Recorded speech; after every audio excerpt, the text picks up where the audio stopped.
ہاں، کوئی دروازہ بند ہو گیا کسی نعمت کا، کسی راحت کا، ہاں، کہ گھبراؤ مت. اگر اللہ نے اپنی حکمت سے ایک دروازہ بند کیا ہے تو گھبراؤ مت، اللہ تعالیٰ اپنی قدرت سے دوسرا کھولے گا.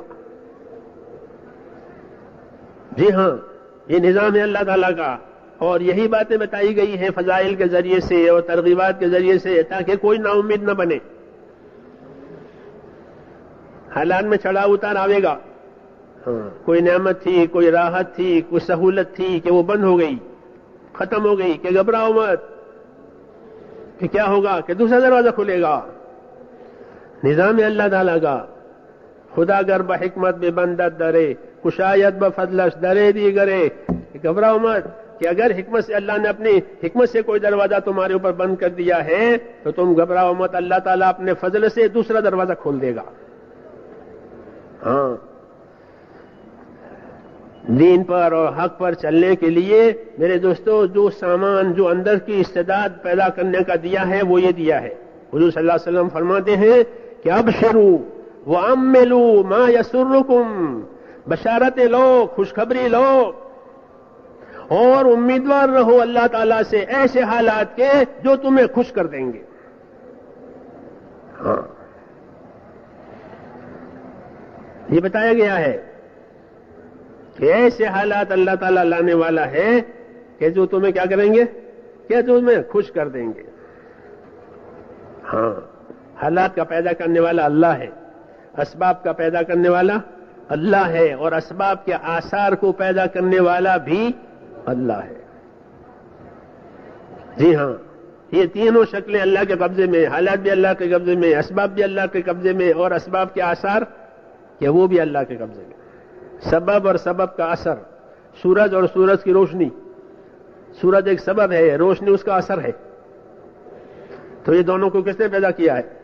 ہاں، اللہ کا اپنا فرمان ہے، هو الذی جعل الشمس ضیاء. اللہ وہ ذات ہے جس نے چاند کو، جس نے سورج کو کہ روشنی والا بنایا. تو سورج بھی اللہ کا بنایا ہوا اور اس کی روشنی بھی اللہ کی بنائی ہوئی. ایسے ہر سبب اور ہر سبب کا ہر اثر. ہاں، یہ توحید کی بات ہے کہ ہر سبب کا اثر کہ اس کا پیدا کرنے والا ایک اللہ، اور کوئی دوسرا نہیں پیدا کر سکتا. دوا کا اثر، ہمارا یقین یہ نہیں کہ دوا ٹھیک کرے گی، دوا نہیں ٹھیک کرتی. دوا میں اللہ نے اثر پیدا کیا ہے. سورج پیدا کیا، اس کی روشنی پیدا کی، چاند پیدا کیا، اس کی روشنی پیدا کی. هو الذی جعل الشمس ضیاء والقمر نورا. چاند بنایا اور چاند کی چاندنی کہ وہ بھی اللہ کی طرف سے. ایسے ہر سبب کا اثر. تو اسباب اور آثار کو پیدا کرنے والا ایک اللہ ہے. اس لیے یہ بات کہی گئی ہے کہ جو ایمان دین کی بات ہے، جو ایمان دین کا راستہ ہے وہ حق کا راستہ ہے، اور اس کی ابتدا ناگواریوں سے ہوگی، پھر اس کی انتہا کامیابیوں سے ہوگی. ہاں، پھر کامیابی. تو صحابہ سے حضور نے فرمایا جو حالات تم چاہتے ہو وہ آنے والے ہیں. تمہاری بھوک دور ہو جائے گی، ابھی تو بھوکے ہو، روٹی نہیں مل رہی. فرمایا تمہاری بھوک دور ہو جائے گی، اور ایسی دور ہوگی اور اتنی فراوانی آئے گی نعمتوں کی، کھانے کی، پینے کی کہ یرفع کاسن ویودع کاسن. ایک پلیٹ خالی ہو گئی کہ اس کو اٹھا لو، لاؤ یہ بھری ہوئی لے لو اور کھاؤ. ہاں، کہ یہ دور آئے گا اور خوف دور ہو جائے گا. ہاں، اور ایمان اور امن پھیل جائے گا. یہ بتایا، اور یہی بات ہے.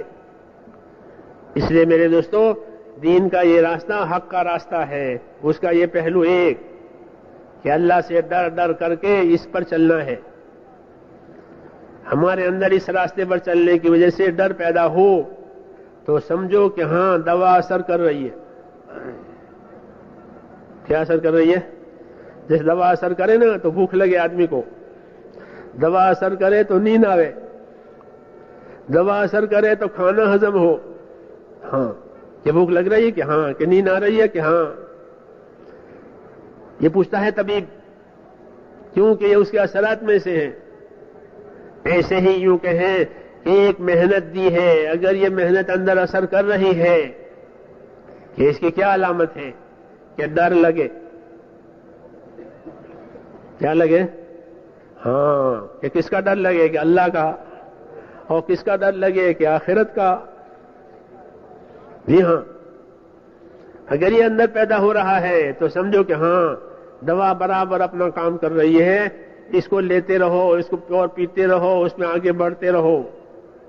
ہاں، صحیح اثر ہو رہا ہے.